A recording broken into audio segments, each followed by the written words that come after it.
pandemic situation, this is the first time an institution jointly organizing an international conference with paper presentations. This conference will really help to understand the employment opportunities in foreign countries in sports and allied sectors, and will discuss various methods for recovery and wellness. In this webinar, we expect the participation of all physical education departments of various higher education institutions. On the outset, I welcome the President of the inaugural ceremony, Mr. P.H. Mohammed, Corporate Manager of MES Aided Colleges Muslim Education Society, the dynamic personality who leads the MES Aided Colleges with great vision and mission. On behalf of this webinar, I welcome you, sir. This conference will be inaugurated by Professor Vincent English, FRSA, Vernier Europe MD, Professor, International Business, Ireland. On behalf of this international conference and on behalf of both these colleges, MES College Marampally and Government Arts College Thanur, I extend a warm welcome to you, sir. The icon of the conference is Mr. Vinay Menon, Wellness Consultant at Chelsea Football Club. Actually, he's from Kerala itself. On behalf of this international conference and on behalf of MES College Marampally and Government Arts and Science College and Longford College Ireland and FA Innovations UK, I extend a sincere welcome to you, sir, to this international conference. Also, welcome to Professor Flonnie Menon, founder, FA Innovations UK, and Ms. Farha Said, consultant gynecologist, UK. And I welcome all the management committee members of MES College Marampally to this auspicious occasion. We have invited research papers, articles, and papers to this conference and received 35 research papers. I welcome all the dignitaries, all the professors, those who have contributed research papers to this international webinar, international conference. The technical sessions of the conference will be chaired by the directors of physical education departments of the various universities in Kerala. It's my gratitude to welcome Dr. Binu George Varghese of MG University, Kottayam, Dr. VP Sakir Hussain of University of Calicut, Dr. KP Manoj, Kannur University, Professor Leons Wilfred, LNIP Gwalior, Dr. Dinu M.R. Srisankara, University of Sanskrit Kaladi, Dr. Jayarajan David of University of Kerala. On behalf of this international conference, I extend a warm welcome to all these directors of physical education departments of various universities. Also, I welcome the members of the organizing committee, especially organizing secretary, Mr. Hanifa KG, coordinator, Ms. Sindhu P, who were the master brain of this conference. Also, I welcome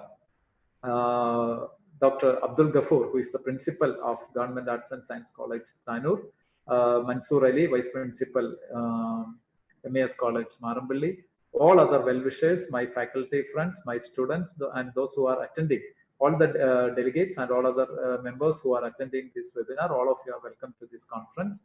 And my hearty welcome to the physical educators, physiotherapy professionals, sports coaches, teachers, and students to this mega event Esperanza. And I wish all the success to the program. Thank you very much.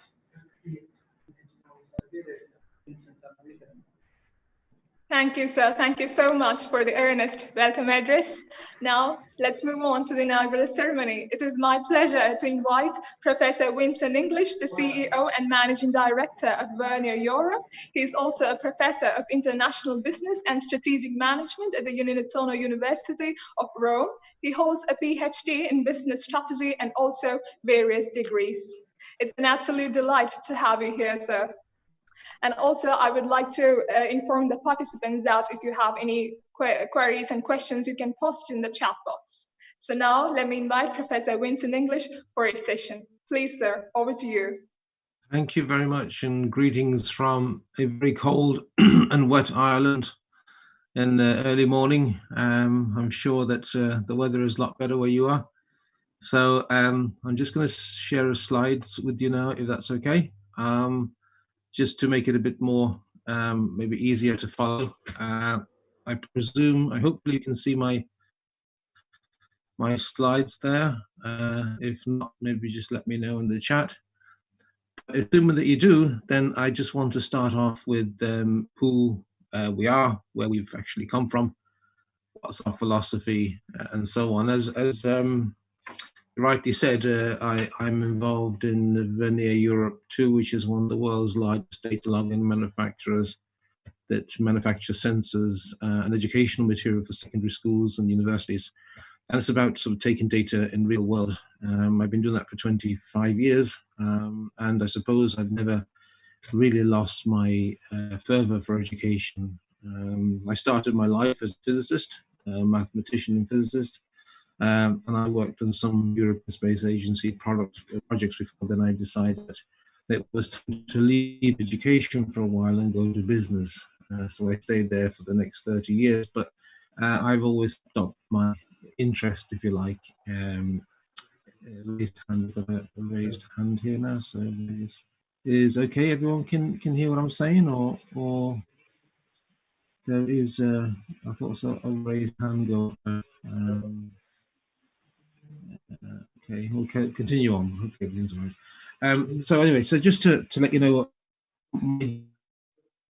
taking me from business and PhDs and law and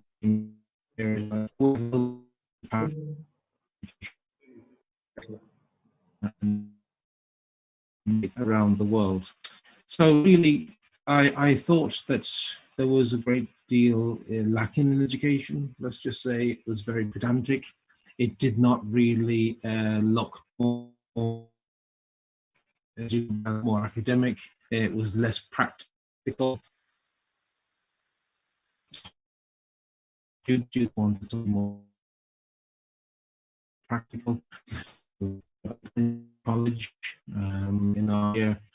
A college that will make education accessible to as many people as possible. We will take away barriers that many potential students that may have missed out on the chance of education in their schools perhaps would have not had the opportunity to go to school because of reasons or monetary reasons. And we decided that it was time to allow students to do what they want to do.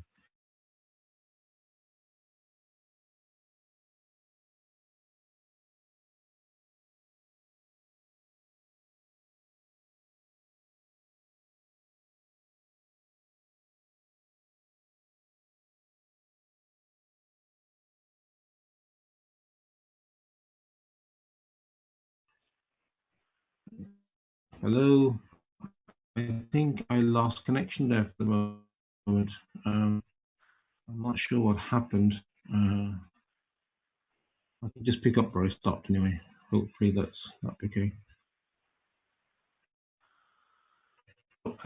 Just picking up where I stopped then. Sorry about that. I just think my internet connection isn't brilliant here at home, but really education interesting and more academic approach. The approach that we take is one being academic and practical, and the approach that we call that is a pracademic approach. So we want education to be something that a student can leave out running, so to speak. So we're all about thinking about things in a different way. So one college, our view too is that we have one college where you can attend many colleges. So we have associations and accreditations and partnerships with quite a few universities around the world. Now at the moment, we have the James Lind Institute in Geneva, the University of Bari,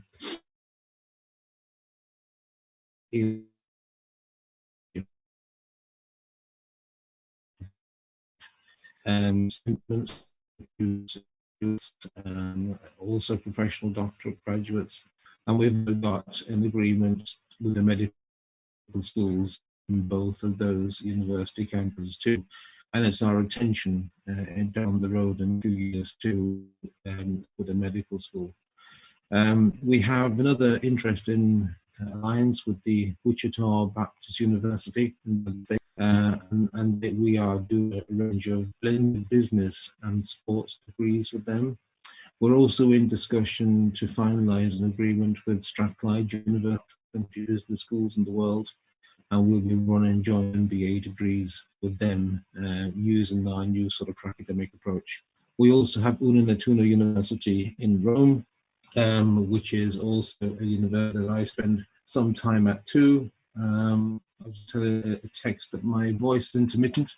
I think it's probably the fact that my internet connection isn't brilliant. So I hope that it holds up for the next 10 or 15 minutes.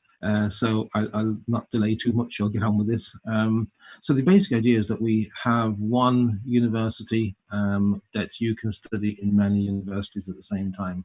That's really the whole point and scope of what it is we want to do. So I think where all this started for me was that I realized the power of sport around the world is a very, very powerful movement. It's a very, very powerful thing. And for those of you that probably don't know, the Irish, Ireland was the subject of many problems to the northern part of the country in the early 60s and 70s, where the British who owned Northern Ireland, it was never really accepted by the people of Ireland up there, I suppose you could say, and it's really resulted in many factions and many fighting, but mostly religious based.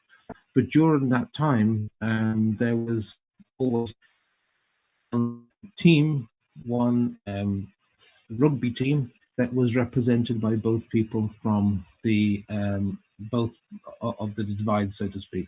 So no matter what they thought of each other, no matter what they thought during the day, they came together for a football match or a rugby match, and they played as one team.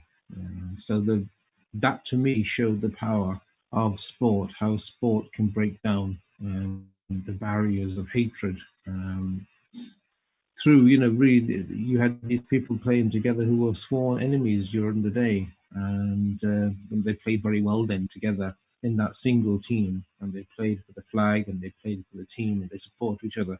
The fact that they probably never spoke to each other after the game was neither here nor there, but the fact is that sport brought them together for that short period.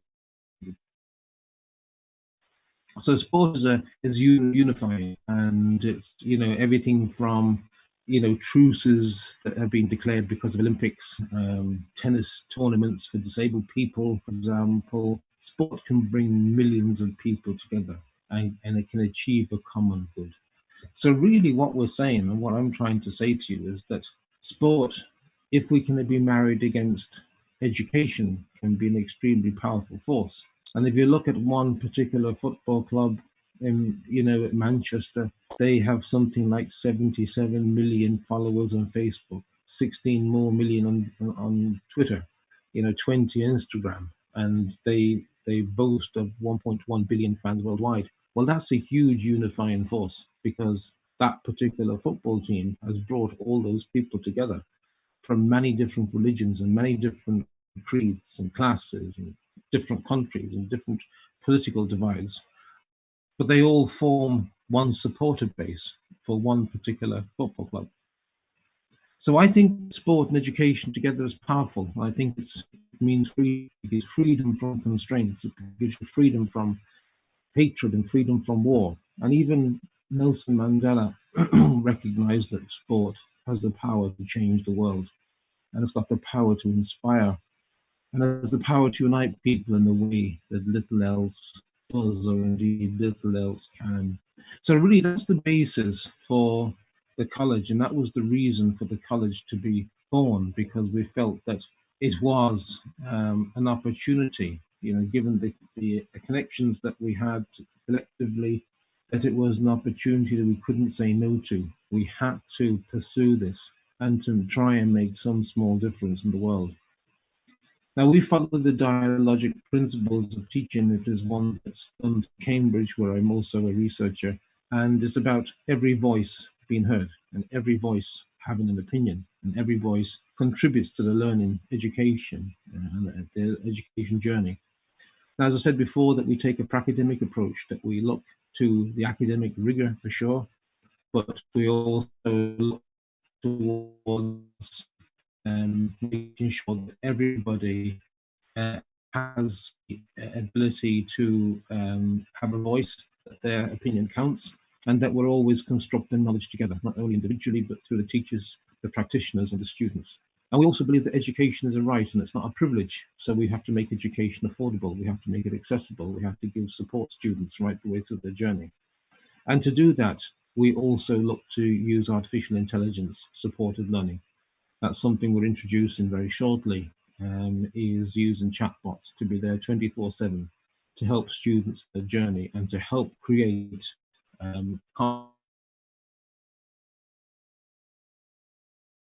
dialogue.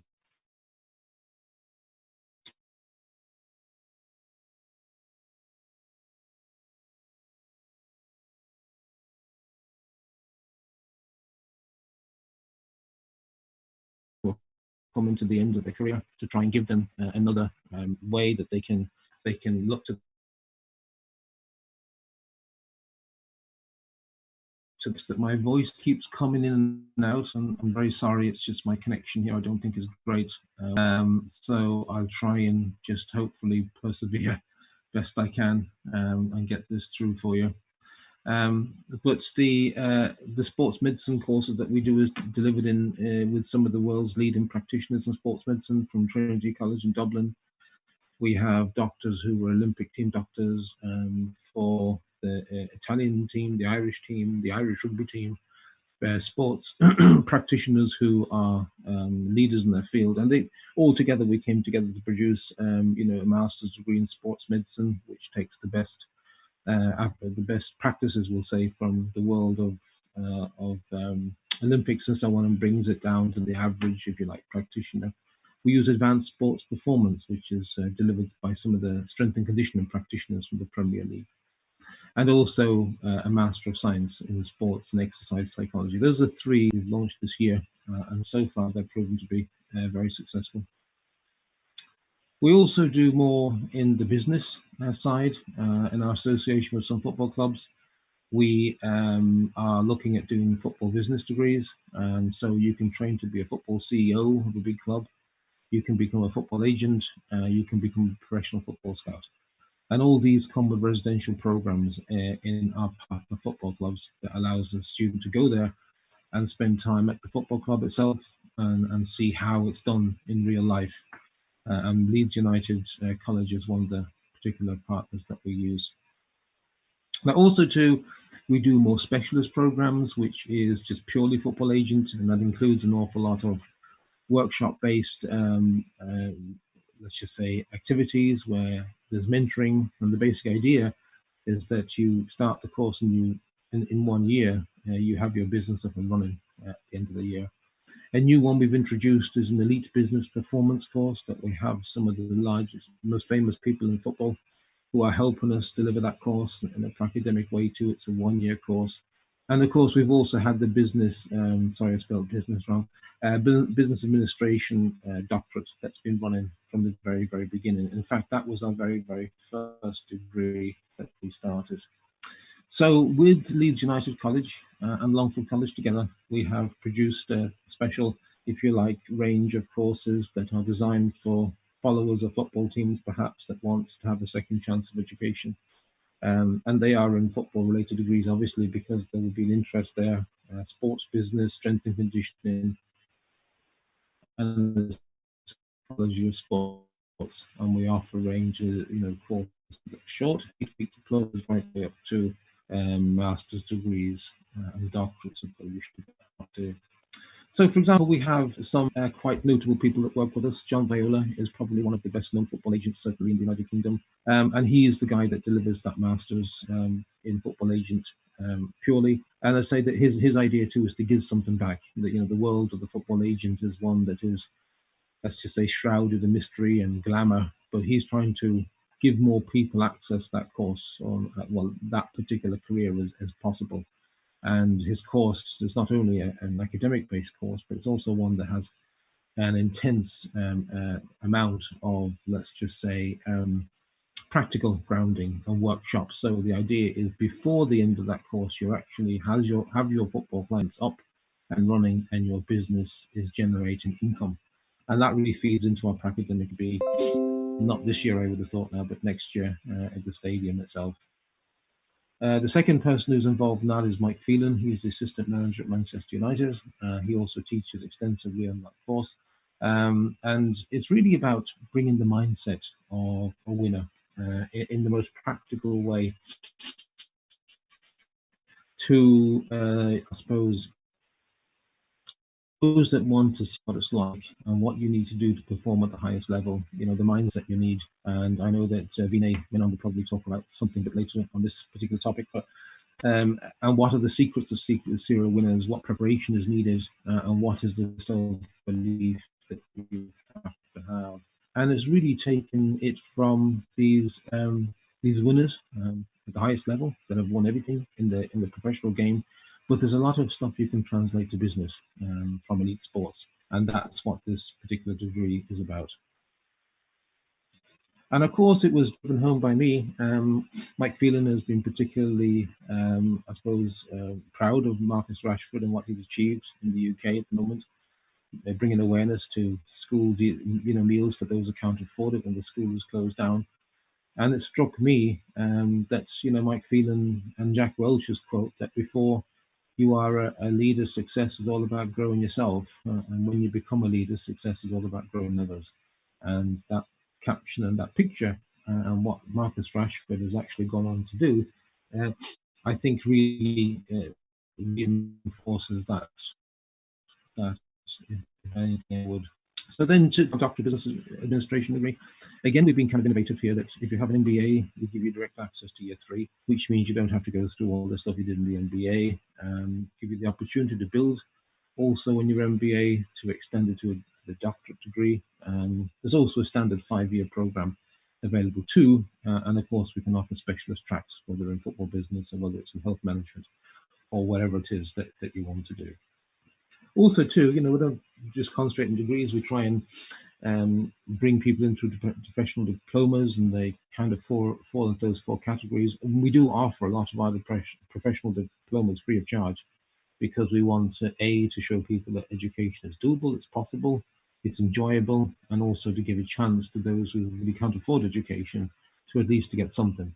So every year we probably, I would think at the stage now, give away 300 free places every single year on our professional diplomas. Actually, probably more. We certainly give away about 100 free places on our master's degrees every year. So probably about 400 places on the diploma too. So I'm sorry now that I kind of went through that a bit quicker, because I realized that my internet is not brilliant. And I'm not too sure how much you were catching of that. So I'm here to probably answer any questions now for you that you might have on things that you may have missed. So if I just stop sharing my screen. Okay, so I'm very sorry about that. I'm not too sure how much of that you actually got, but I hope you got something of it anyway.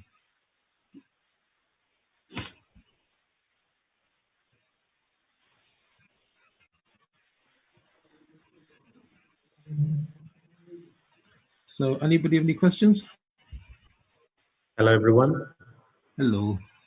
Yeah, we haven't received any questions until now. I think the topic is pretty clear to everyone.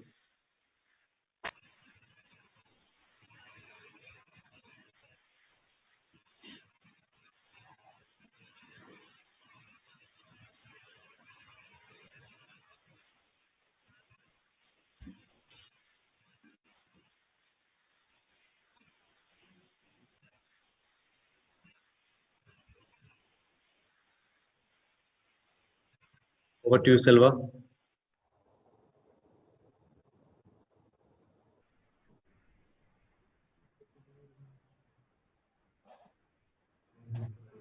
Selva, please start. Selva. Yes, sir. Thank you. Thank you so much. And thank you once again, Professor Winston English, for the wonderful session. Really, that was just great. Thank you so much, sir. Thank you very much. I'm sorry about the connection. Yeah, that's okay, sir. It was great, really. That was great. Thank you. Thank you. Okay, so now we're moving on to our second session. With great pleasure, I invite Professor Flomni Menon, the founder and CEO of FA Innovations UK. She is also the professor in holistic business leadership. She is an author and also motivational speaker and is responsible for shaping award-winning brands globally and has worked with ambitious brands like Chelsea Football Club, South Kensington Club, and Jumeirah Hospitality, and many more. It's an honor to have you here, ma'am. Now over to you. The session is all yours. Thank you very much, and a very good morning from London, and I'm sure a very good afternoon for you all. First of all, thank you very much for Esperanza to give this opportunity. And not only that, are you all able to hear me properly? Are you all able to hear me properly? Yes, it is audible. It is audible. Okay, great. Okay, and also I would like to thank you all. I'm sure people who are here are people who have made an effort and they have this trendsetter's mind. Hence, they have dedicated this precious time to come and sit down and listen to all of us speaking. So thank you once again. And I would like to start my session. Let me share my screen 1 second.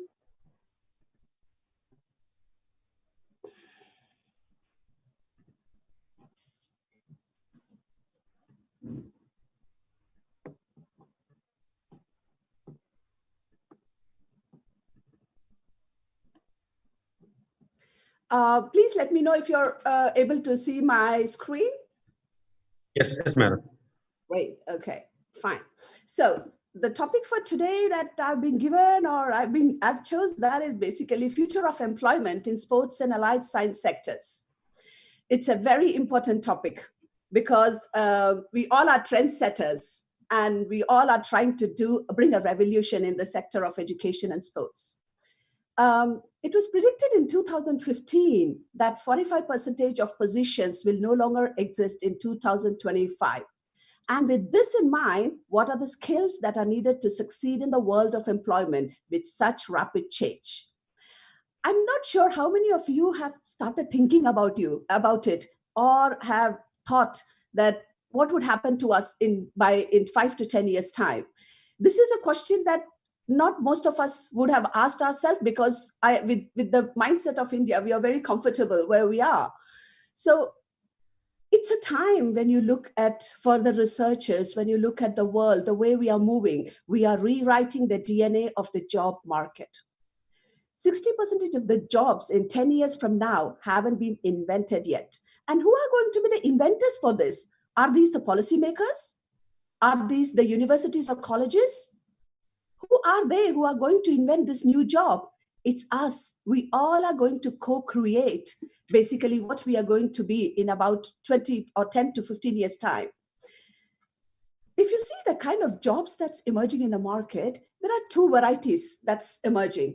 One is a hybrid job and the other one is a super job. What do I mean when I talk about a hybrid job? A hybrid job, basically, and I'm not talking about 10 to 20 years' time. I'm talking about from now on to 5 years' time. By 2025, where we all will be, how we need to think. That's what I'm trying to say. So when it comes to hybrid job, could be we need to have combination of skills like soft skills and technical skill. When it comes to super job, this is a section which will be highly paid sector. And what it needs for a super job is not only your soft skill, not only your technical skill, but also your analytical skill. And hence, I'm not sure how many of you have started looking out for innovative courses. And as Professor Vincent English has very well designed few courses that are very much dedicated for the future, same as Harvard and MIT, which I've seen and where I've done my some of the course through MOOC model as well. And I've seen that the super jobs, they are trying to prepare the students for future of job. Now, if you look at the statistics that I try to dig into and look what is the future in terms of the salary structure, if you see that people with skill, let's say marketing managers with people with skill will earn up to $100,000. Now I'm speaking in dollars. Of course, I'm not going to convert it into Indian rupees, INR, but this is how the world is heading. Civil engineers are going to go from 78 to 87, same as general managers, data analytics, customer service manager. So the average salary with hybrid skill is actually going very much high as opposed to an average salary without a hybridizing skill. The future of the job market is also going from a very individualistic approach to a very holistic approach. That means if you're trying to do one job and you're stagnant in that job, that would not be the approach in the future in about 5 to 10 years' time. Hybrid jobs will draw upon skill set that actually will include a wide variety of your activities, as well as wide variety of fields. They're complex, they will be multidisciplinary, and often blend technical left brain skill with co-creative right brain skills. Some of the jobs are very new, some are new versions of the existing job, but all of them pose much different challenge for the workers, students, employers, and educators. So you'll not be able to, you would need to bring that creativity out of you, your intuitions, your artistic mind, because job is going to be designed in the future. Your creation, your creative thinking, your imagination. And at the same time, you would need to possess an analytic skill, a logical skill, new ideas emerging, facts and myths, and mathematical skill, and your training skill need to be up. The kind of soft skill that's being looked at even now in this current job market scenario is team spirit, self-confidence, communication, empathy, assertiveness, and personality. These are something that actually is not being overseen by anyone. So when you go for an interview, these are some things that are actually very much important and needs to be prominent for you to be highly employable. And this revolution has already started in Europe. I'm not very sure how it is in India at this moment. But the abilities that we look at, the cognitive abilities, the flexibility, creativity, logical reasoning, problem solving, mathematical reasoning, and visualization are some of the abilities that are very much looked after. Basic skills like oral expression, reading, comprehensions, ICT literacy is a must for the future. Your physical strength, your precision to anything that you see, listening skill, your critical thinking, which actually is one of the most standing out thing that you would need to possess.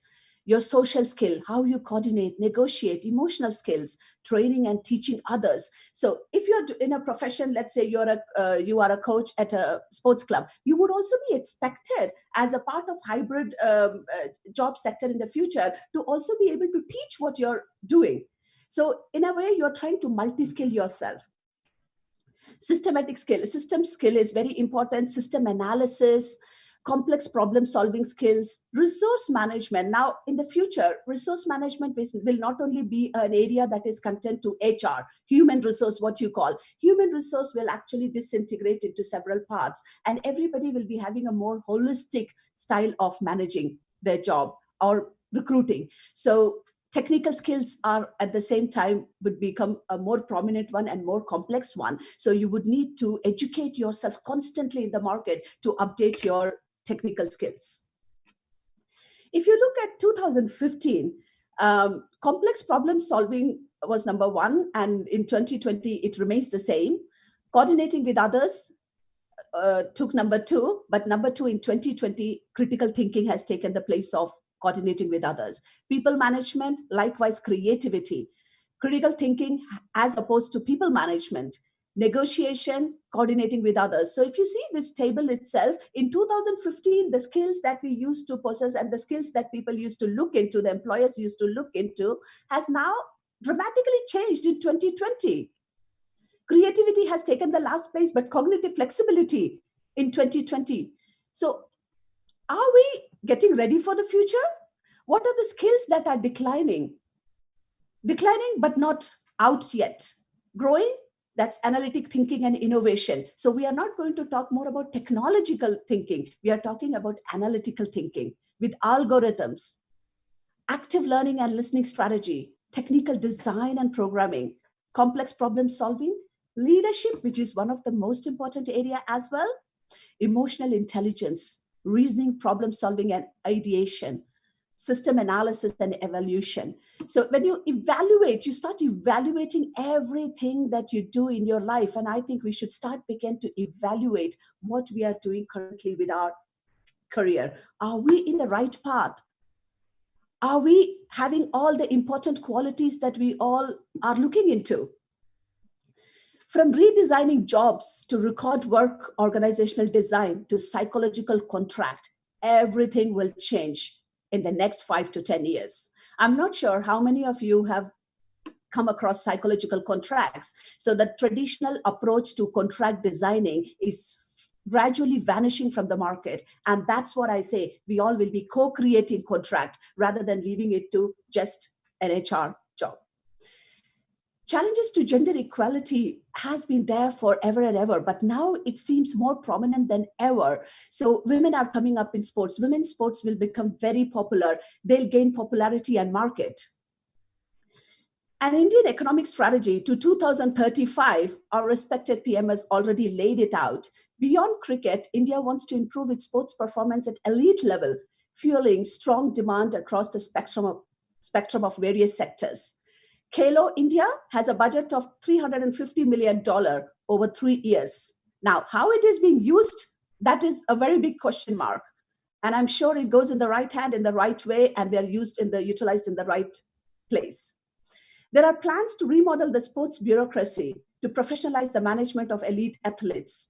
And I think that is the most important thing when it comes to Indian economic strategy to 2035, that we need to remodel the sports bureaucracy to professionals who are actually passionate about what they are doing and can see a future that actually is innovative, as opposed to a very traditional approach in the elite athletes. Performance is hampered by lack of culture of community participation in sports. And I know that this is not, a current scenario is changing and people are too much interested. I see children going to sports academies and giving more importance to sports. The recreational sports market will keep expanding on the back of positive trends such as focus on health lifestyle and growing middle class with high disposable income and increased internet penetration. India's sports goods industry will grow. Merchandising will grow to 2.7 billion in 2013 to 4.8 billion in 2015. And what was predicted has come on very right.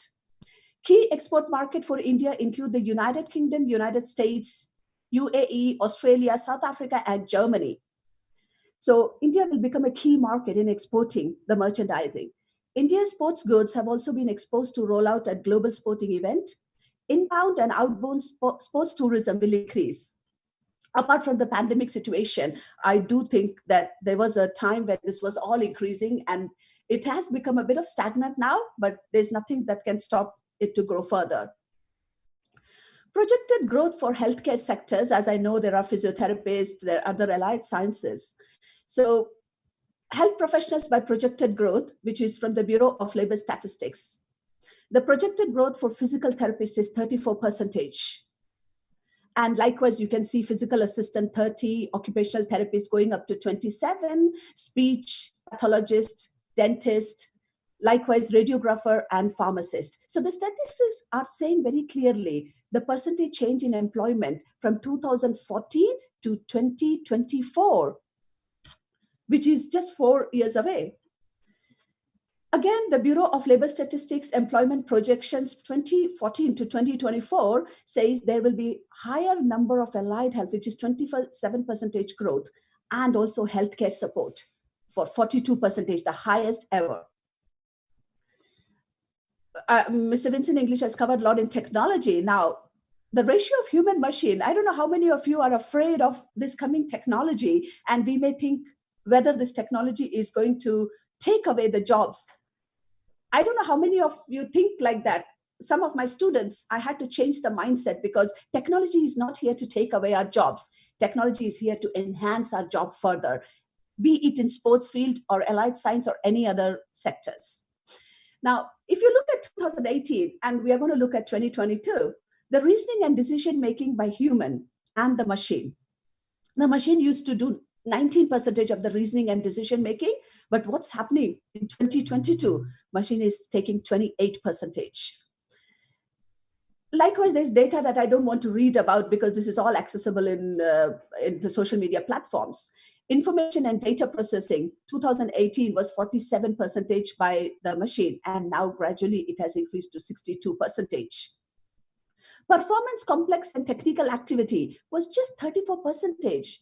And in 2022, it's going to be 46%. So related to all the sports equipment that you're going to use in the future, or maybe now, how it's going to take over more of its place and try to replace human beings. But what are human beings going to do then? Human beings are there to do more analytical job, to code it, to learn machine data, be it a coach, be it an athlete, be it anyone. They will have wide varieties of jobs to do.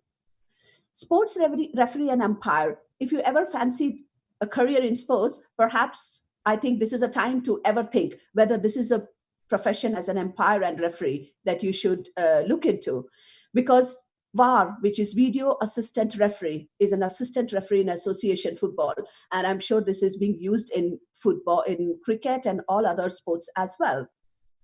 Now, what does this the technology do? Basically, it will precisely tell you how was the goal, was it a goal, was it a no goal, what was the accuracy? Because human beings can make error, but machines would not. And again, if I say if machines are making errors, who is the problem? Whose problem is that? It's the human beings' problem because they are the people who designed it.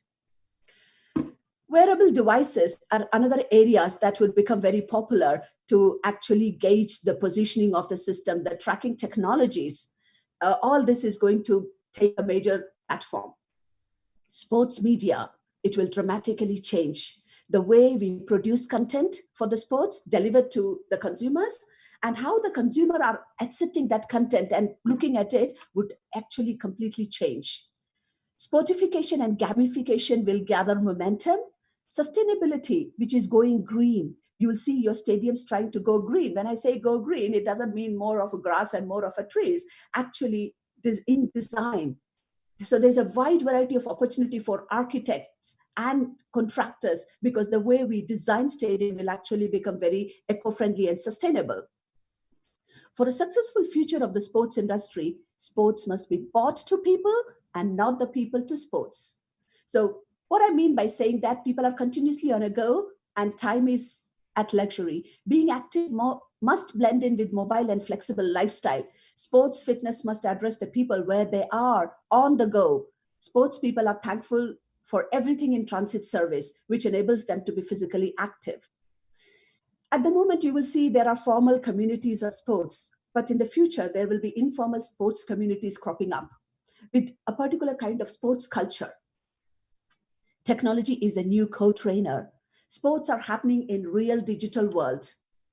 Look at the stadium of the future. I don't know how many of you have taken time to think about all this. How will we watch sports in the stadium in the future? It's all going to be virtual reality, catching every minute via a second screen, pre-match stats through augmented reality, connecting shares, engaging at 5G speed. Of course, we are thinking only about 5G. And the other day, I was speaking to someone about 9G. Bringing the stadium to the sofa and the luxury of your own home. Personalized digital ads. You can pick what ad you want to watch. No more are the time when we are forced to watch everything that is not of our interest. Picking out faces from the crowd. Safe future, halftime refreshments on demand. So all this is going to come as a future. Esports will become one of the biggest sports around and gain Olympic status in 2028. So this is a biggest research. The esports is getting an Olympic status in 2028. So our Gen Z, so if you try to ask the baby boomers, and if you're thinking about, if you ask them, they'll say, well, this is going to stay here forever. This will be the traditional way we will be playing sports.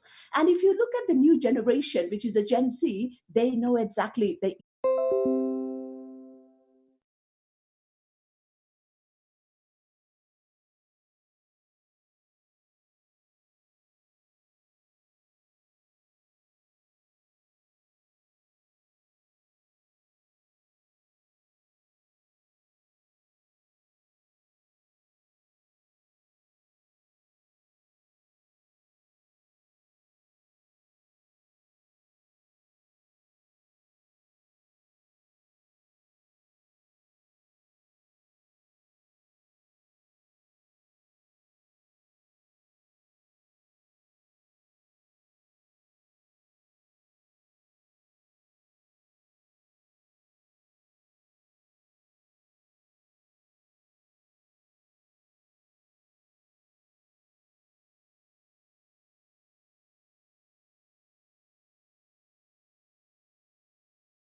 Madam, do you think that there is a need to revamp the whole curriculum, especially in what we are dealing with sports and physical education? Is there a, do you think?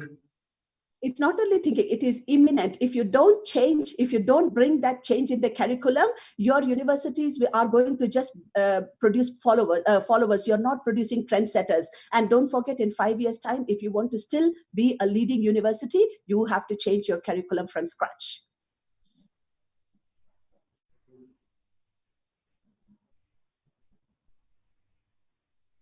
So rather pity that we are still not revamping the curriculum to the, as you said, to the needs for the future. But whose problem is that? Is that like the problem in what I've seen in India is everybody puts the blame onto the government, the policymakers. But I think the change has to start from each and every one of us. So even let's say a course designer, a lecturer, a professor in physical education sector is the one who should be ready to make this change. They should be able to think future and then influence the policymakers. But the problem in India is we wait for the policymakers to make the change, and that change never happens.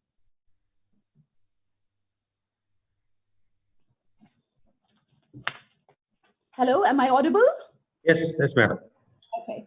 Yeah, so I think every one of you, even the students, even the professors, lecturers, or the owners of this college, the university, you are the people who will make the change. Don't wait for anyone. Try to create curriculum. Try to launch the curriculum. And trust me, there are people who are open-minded to listen to you, to bring the change. Who doesn't want to be unique? After this pandemic culture, everyone wants to be different.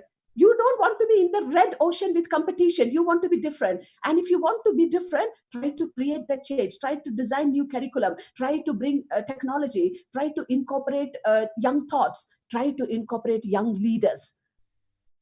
Can you please suggest can you please suggest a good college and country to pursue a strength and conditioning course? Right. I think the best thing to do is, one thing I always discourage people, don't think about going out of your country and do something, because it's cost too much and it's very difficult for anyone to come out of the country. Try to get into online education. Longford College and FA Innovation are trying to collaborate with your university and various colleges in terms of new courses. Try to gain that course. If today what I've told has made a change in you, I'm sure the courses that we have designed are going to bring major change in you. And be there where you are. Don't move. We will bring it to you. So basically what you need to do is try to enroll into those not too expensive, but not bite-sized courses. I don't believe in education in the future. You're going to have 2 years of MBA. No, you're not going to have 7 years of doctorate. Everything needs to be quick and instant. So bite-sized courses will give you all those tools to be ready. I don't believe that you need to come all the way to UK and America to study. Making change in society is more beneficial than people becoming money-seeking, right? Naveen, you are absolutely right. And it's a no-brainer, basically. This is what it is. Though money is important, but you're not thinking that money will automatically come when you create that change.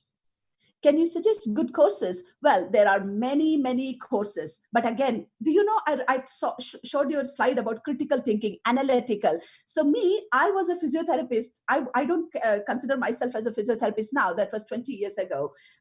When I came to UK, I realized that the Australian and the British physiotherapists are like way ahead than what I've learned. So I tried to slowly drift from physiotherapy to basically business side of it. And in 20 years time, I'm evolved as a professor, not only in business, but also set up a very good project for Chelsea Football Club and places like Jumeirah International.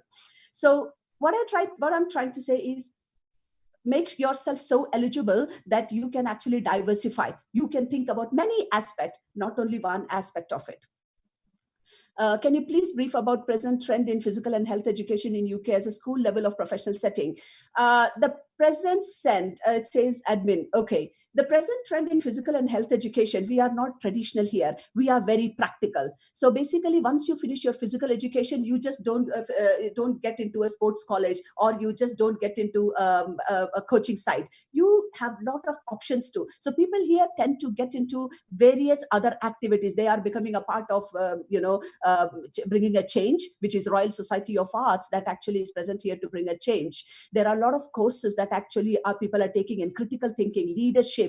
Leadership is lacking in India, in the whole world. I do understand there's a crisis in the whole world, but leadership is lacking in India it's really, really bad. And when I say leadership, I'm not talking about, becoming a prime minister. I'm talking about every one of you who needs to be a leader in your field. And that's lacking. So courses like leadership, courses like, don't think only strength and conditioning is an area that I should explore. No, you have to explore everything. You need to explore leadership. You need to explore data science, because you are not making eligible yourself if you're just looking at strength and conditioning, sports recreation, rehabilitation. You are just going narrow and narrow. I want you to have a wide approach. Okay, but anyway, that is completely a new session to speak about, and with the constraints of time, I'll not be able to speak about that in a wide aspect. How AI and technology will influence the improvement in sports in India.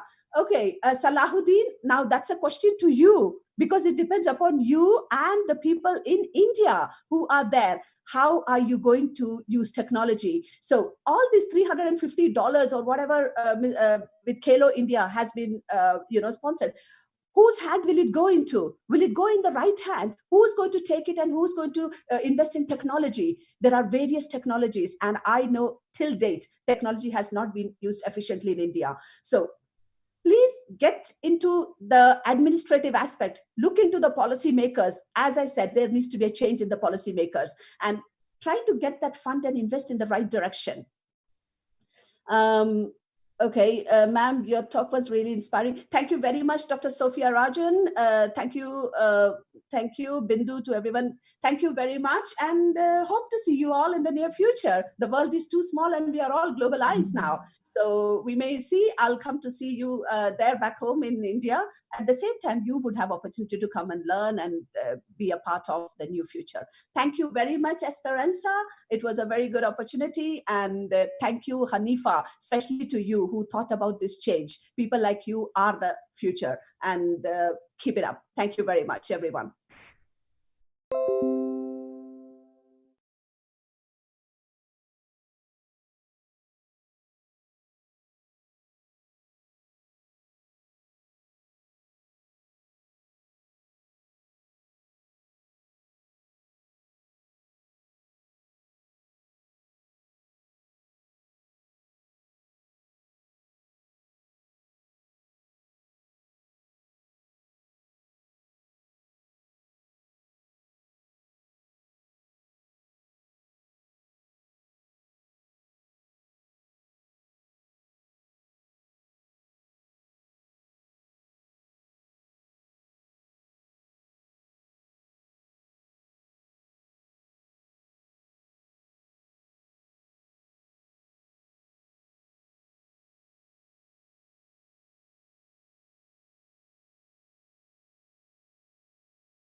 Schedules and so on.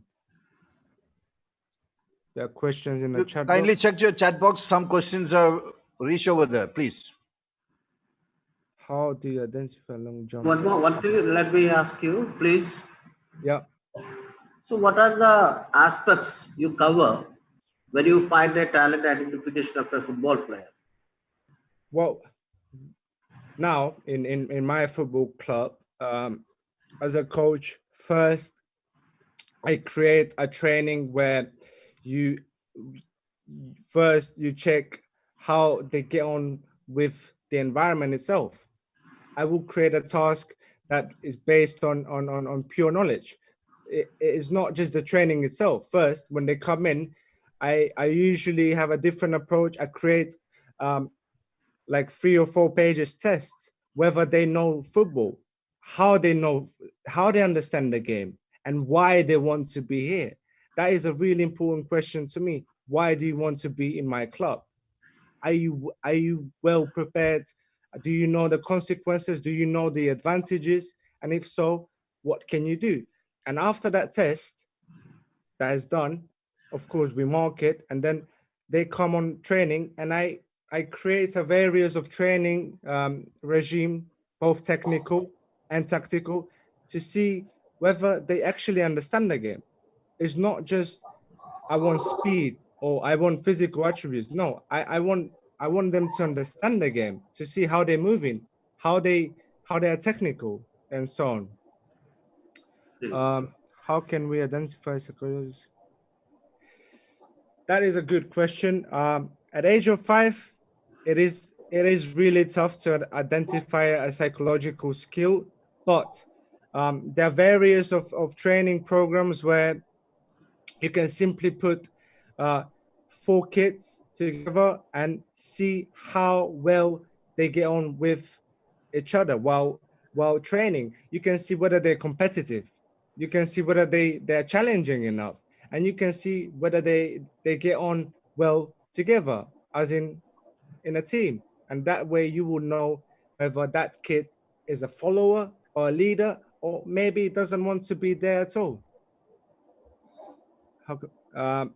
Long jumper, age of 5. That's a really technical and physical aspect, which it is not essential. We don't look for something that has a physical attribute age of 5 to 10.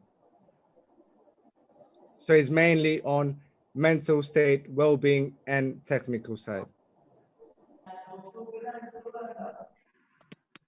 Arjun. Yep. Yeah, can you hear me? Yeah, I can hear you. Yeah.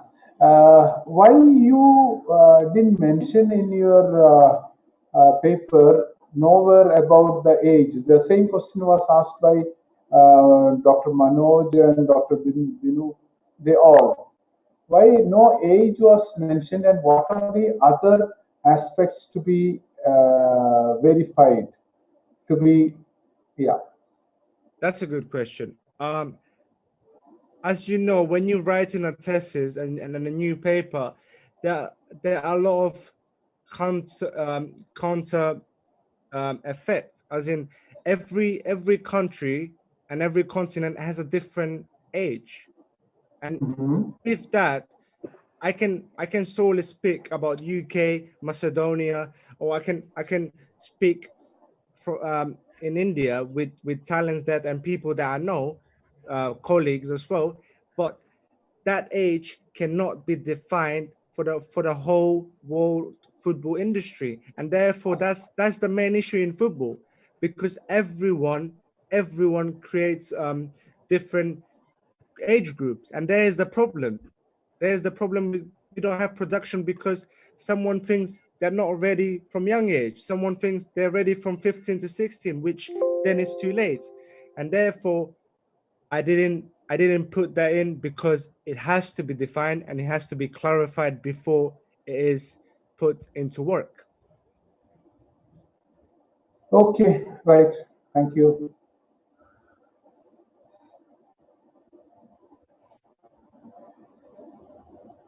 Thank you, Marian. Thank you. So can we move on to the next presentation? Yeah, I think we can. Yes. Our next presenter is Mr. Aju TG, Assistant Professor, Department of Physical Education, Maharajas College, Ernakulam. His topic is FastX, an innovative method in running speed test monitoring. Over to you, Aju.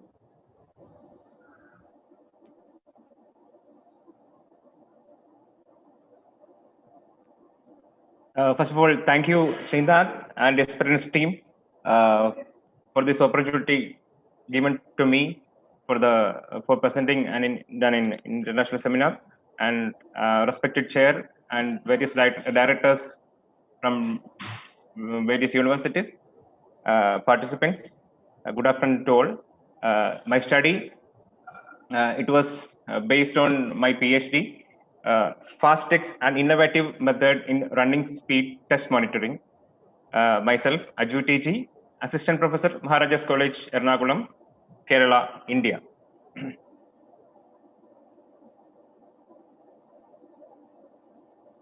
Is it audible? Yes, sir, it's audible. Okay. For my presentation, the contents are introduction, methodology regarding FastX, and just a conclusion.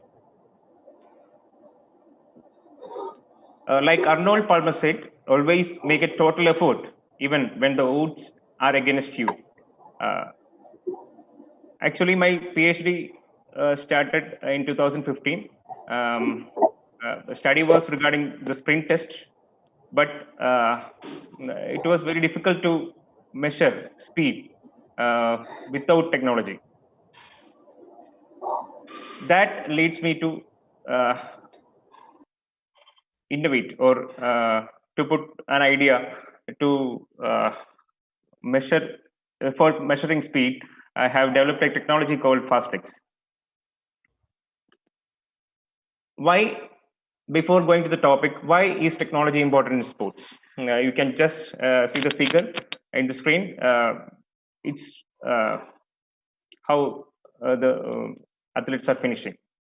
Here, the technology plays a major role. Analysis of sports performance and enabling coaches to greatly improve the quality of feedback to players or athletes. It increases accuracy in time measurements of sports performance. Enabling referees, umpires, and sport officials to make better decisions to rule infringements. Improvements in the design of sport equipment and apparel. Providing spectators with better viewing of sport performance can improve the standard of training to compete with international standards, and which also it helps to motivate the athletes and coaches. We are using hand timing. It has a lot of disadvantages. The sharp analysis is not possible. Lack of consistency in time measurements of sport performance. Improvements in the design of sport equipment won't be accurate. Reflection of testers may vary. Their psychological conditions may vary. These are the disadvantages of hand timing. Now, when we come to the topic, the introduction, speed tests are critical tools to help coaches learn a lot about a player or an athlete, what position they are best suited for, and how they are progressing over time are probably the two biggest takeaway points. The tests give them a way to guide their training. Working athletes who want to improve know exactly what they need to work on in order to be the faster the next time. Assessment is a critical piece in tracking the development of any young athlete, but without a clear path for improvement. Performance is an assessment of how well a task is executed, and the success of training program is largely dependent upon satisfying the performance aims associated with it.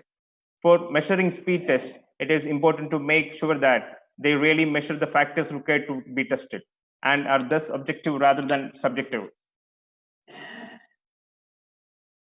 Speed tests are critical tools to help coaches learn a lot about a player or an athlete.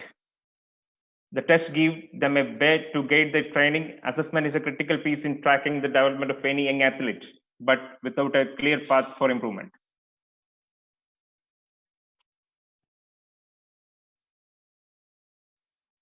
The results from tests can be used to predict future performance. Results can indicate weakness, and it will be a measure for the improvement for athletes.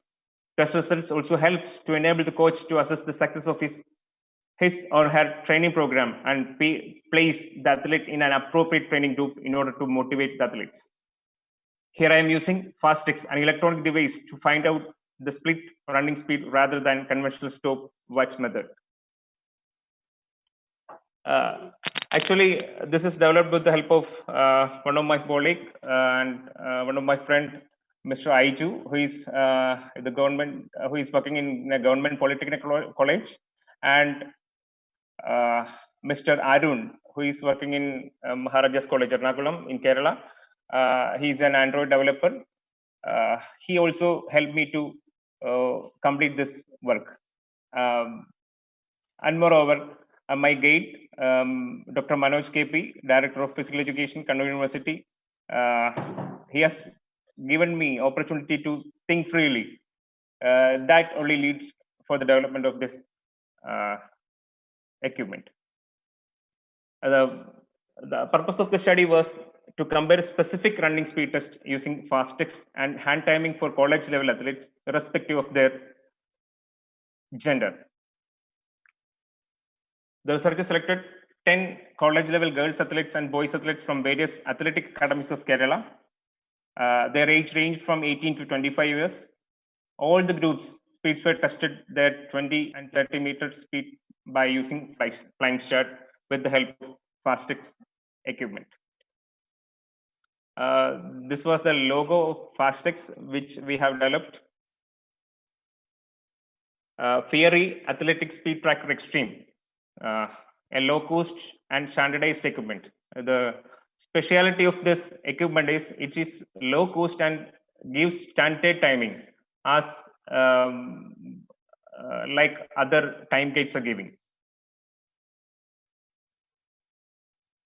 These are the working procedure of FastX. It is a photo proximity sensor device which can automatically measure running speed of an athlete for progressive development of athletic performance.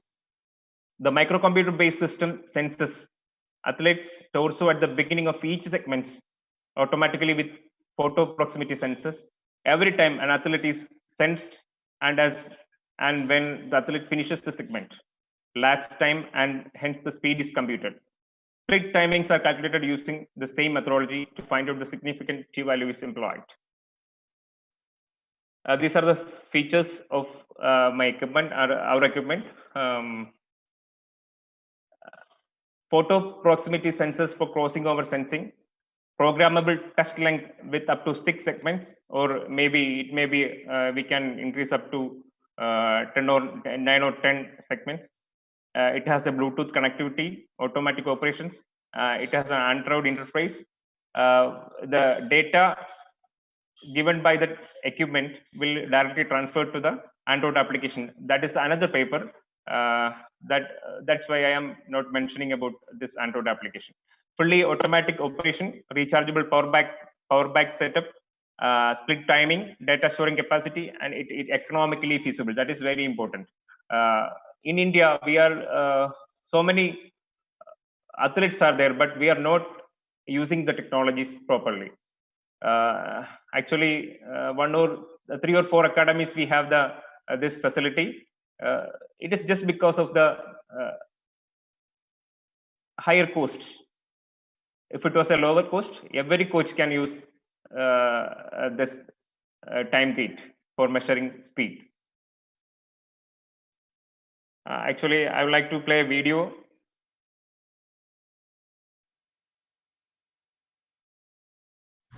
Hi friends, speed is an important factor in every sport. By measuring speed, we can calculate our performance according to the game, gender, and their age.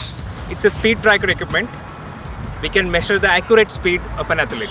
The hand timing shows much error because of the reflex action and much other factors. So this equipment will help to measure accurate time.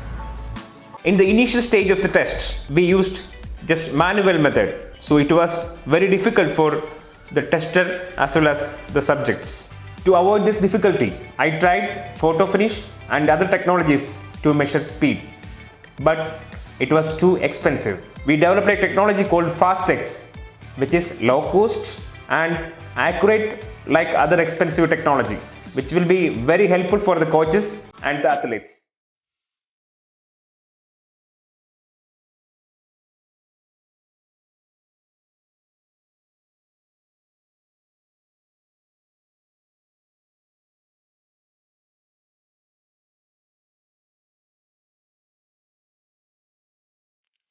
Actually, we have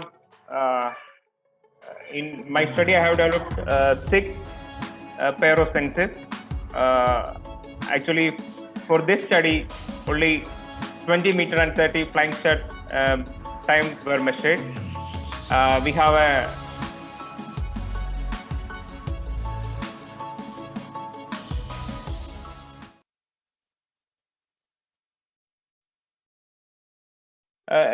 just look at the price comparison with various equipments. It's a pair of equipment. Beam, trainer, running time gates. They are around 97,500 rupees. Smart speed P2 gate system costing 96,525. Or in wireless timing, it will be up to 1 lakh and 1.5 lakh above. Oh, these are the price comparison. For our equipment, we can finish within 50,000 rupees. We can make this equipment. Time gate used in India in Sai Netaji Subhash Regional Center, Sai Netaji Subhash Satin Center, Bangalore, Anju Bobby George Athletic Academy. They are using these time gates, and some other. It is very rare.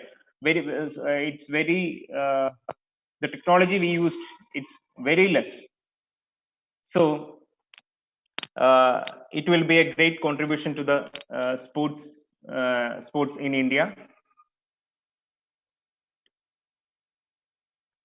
To find out the significant mean difference for my study between groups, dependent t-test was used. The mean difference of the criterion measures for the groups are presented in tables. These are the groups we selected. That's college boys. They're flying 20 meter and flying 30 meter were collected by using hand timing and fastest timing. For hand timing, we need 2 experts, but it may be vary according to their mental status or their psychological conditions. But by using this, we can measure at a time. The athlete need to run only one time. We can measure 20 meter, 30 meter, 40 meter, and all. For this study, college boys, their mean and standard deviation and standard of means are presented in this table. And the groups, the t-value indicator, we can from the t-value we can identify that there is a significant difference in by using fast-text technology other than the hand timing. The finding, the result of the study shows that the fastest is the best method to test athlete speed. Hence, the researchers' hypothesis was accepted and the null hypothesis rejected. These are the graphical representation of the mean difference of fastest timing and hand timing of college level athletes. The study shows that fastest flying start timing is a better method to test the speed of the athletes when compared to hand timing or other conventional methods. It will be a great motivation for all coaches and physical educators for the better performance of the athletes. I am sure it will be good for all the athletes in India. We can provide this fast technology to all our sports fraternity. Future of Indian sports with technology. In the future, technology will deliver seamless and integrated results that will enhance the sports experience. Moreover, it will deliver higher audience engagement and better commercial outcomes as well. Will predict an individual athletic future and the probability of success in a sport by using technology.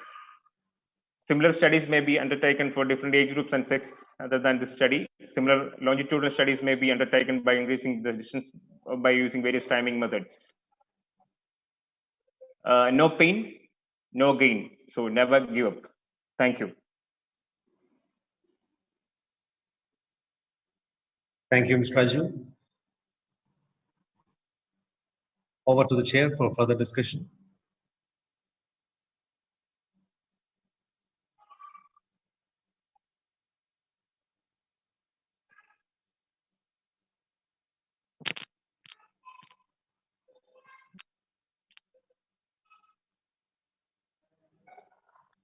Manoj sir.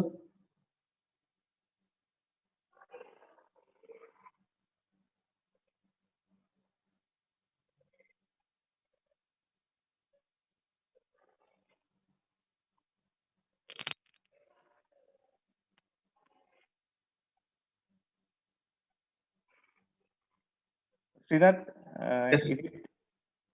Yes, can you stop sharing? Okay. Okay. Yes. Over to the chair for further discussion. Manoj sir.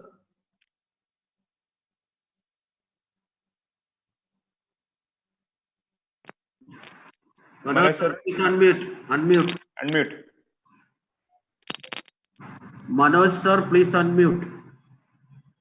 Manoj sir, can you please unmute? Manoj sir.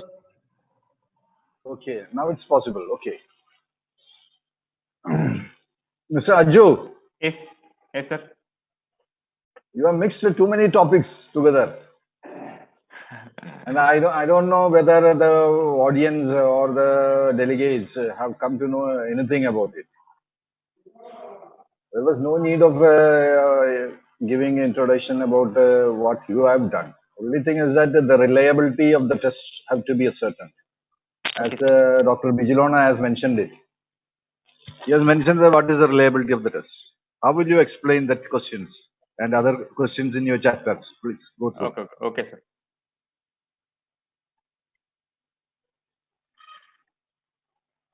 Srinath, I cannot see the chat box. Can you repeat? Can you ask the question? Well, Dr. Ajju, the question is very simple. How do you measure the accuracy of the FastX, the technology that you have put forward? Actually, it is the reliability checked with the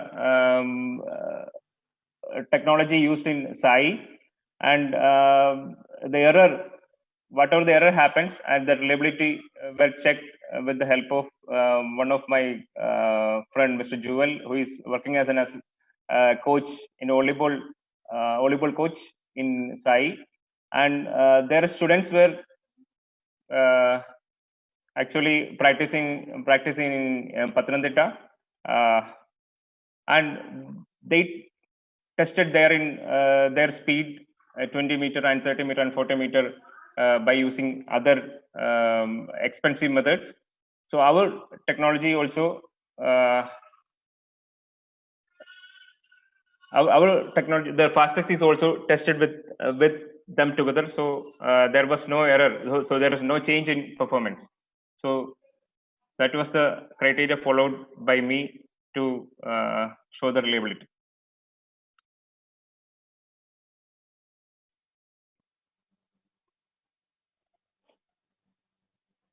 So there's a question from Dr. Bindu. How many studies have been conducted with this technology? Actually, the 4 studies have been conducted by using this technology. Okay, there's one more question. Is this FastX system used for motion analysis? No, it's only we can use it. We can use for motion analysis by using cameras, but here we use only sensors to know the timing. Okay. Wilfred sir, do you have any question?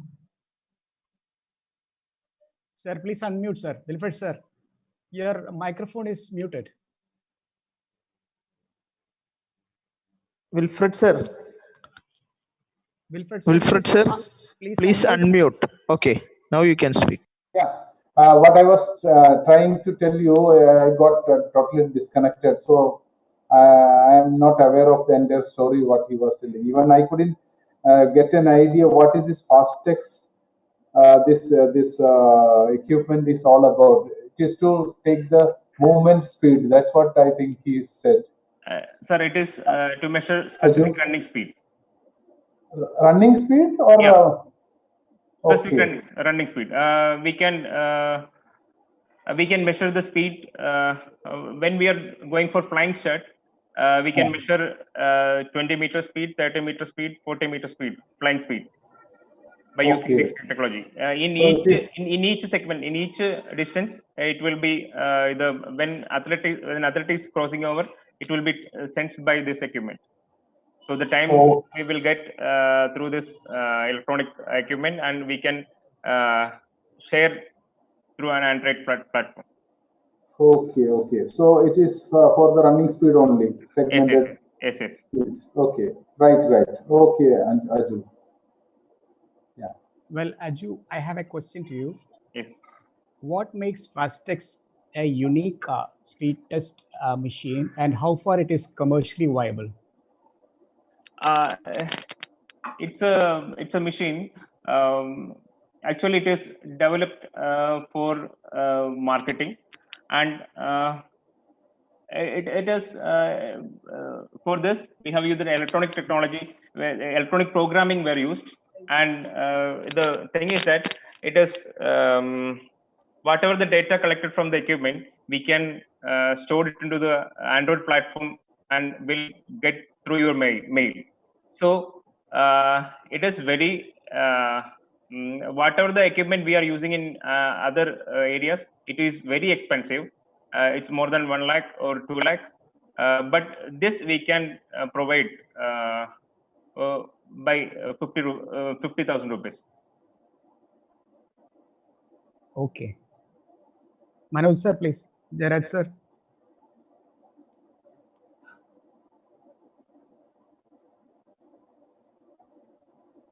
Your microphone is muted, sir. Manoj sir.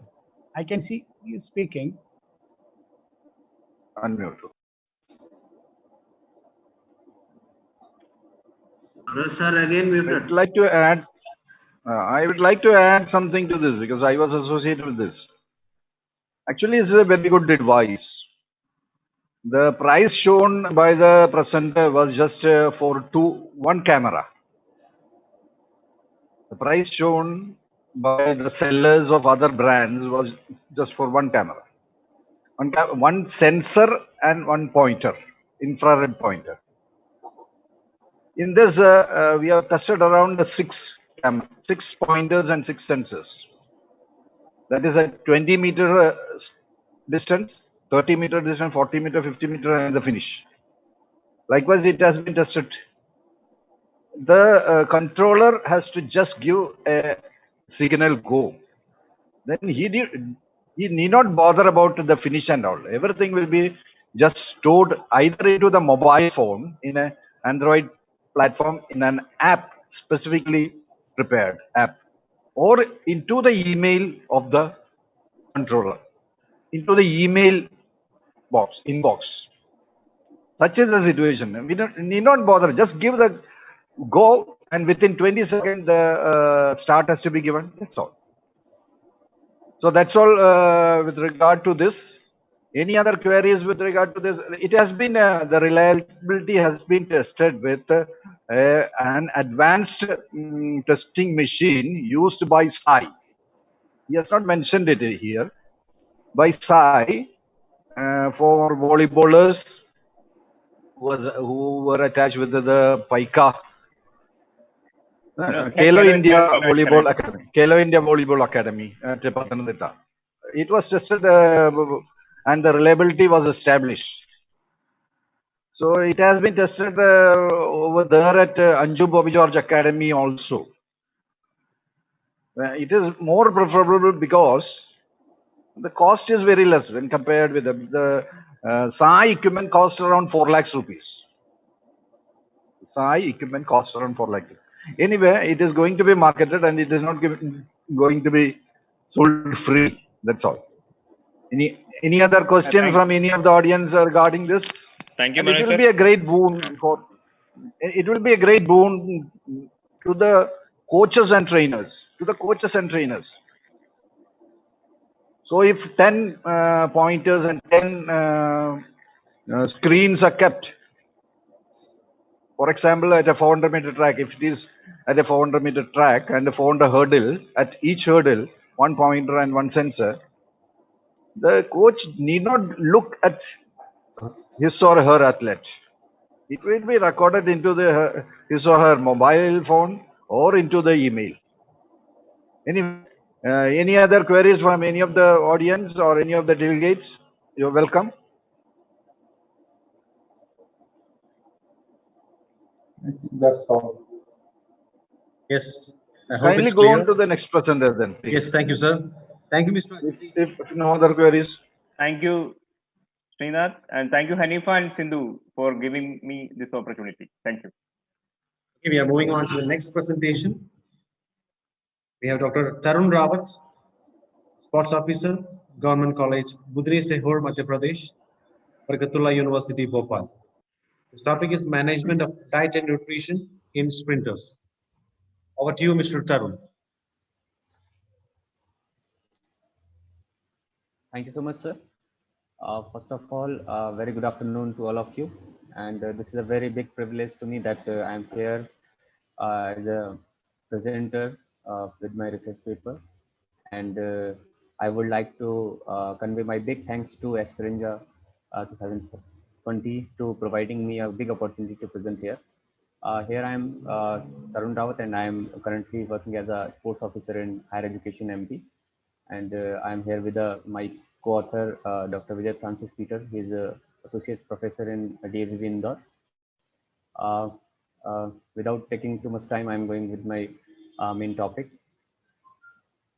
I'm sharing my screen.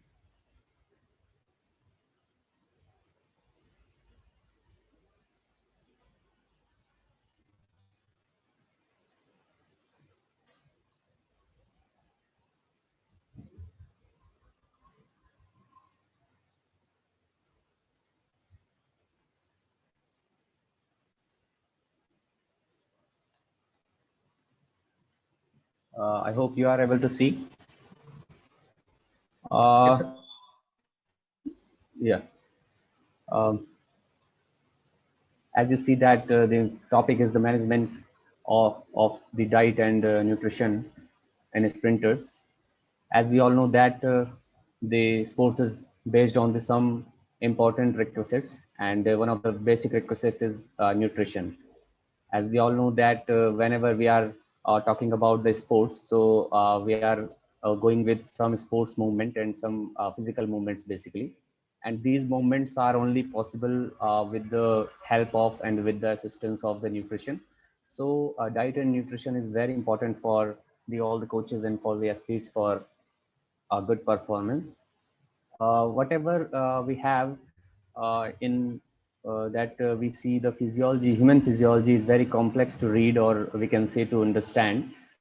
So that's why we are talking about the diet and nutrition, because this is a very debatable argument, or we can say the topic throughout the world and throughout the history for the sports persons. So many research findings are has been there, but many research has been done for the endurance athletes, but some of the very few I think have done for the sprinters. So here I am with some exploration about the sprinters. As we know that the sprint events cover distance from the 600 to 400 meter usually, and if we are talking about the 100 meter and 200 meter athletes, so there is a big system, phosphocreatine system. We can use the term phosphocreatine system has been used for the shorter events like 200 meter and 100 meters. As you know that the phosphocreatine system uses a substance which called the creatine phosphate, and which synthesize, or you can say the produce the third phosphate molecule to add in the ADP, adenosine diphosphate, and it is helpful to make the ATPs. Which whenever we are talking about phosphocreatine system, it is very useful for immediate sort of the activity, and the main of this is muscular contraction. And whenever we are going with the rapid contraction in shorter period of time or shorter events of the athletics, so the phosphocreatine system is really plays a very important role. Next, we have if we are going with the more 100 and 200 meter, 400 meters race, then the glycolytic system has been used for the athletes, and it plays a very important role for going for maintaining the you can say the maintaining phase of the race. You can say like some you add some dietary carbs, and you can add some glucose store for some glycogen, and this glycogen you know that it's stored in the muscles and the liver, and it circulates in the blood, and helps to maintaining the endurance ability in the athlete with your rapid contraction as well. However, most sports such as endurance performance, as I mentioned, that relatively very little has been written about the nutrition for sprinting performance. So I think we need to explore something for the sprinters as well regarding the nutrition and regarding their diet. I'm going through towards the introduction. Uh, as I uh, as I mentioned here, that balanced diet is the intake of appropriate component. As we know that we are going with the adequate food items to supply, which energy is very important or very helpful to maintenance of the tissues and organs which support to the normal growth, or we can say the athletic performance. Or if we define in one sentence a balanced diet is that contain the proper amount of each nutrients. All nutrients when we cover, then it is called the balanced diet. Here, if we are talking about the purpose of nutritional support for athletes, so we have two purposes basically in our sports, like somewhere we are training with our trainees, and we have to go for the competition, and we want some kind of performance and a certain level of performance with our from our trainees.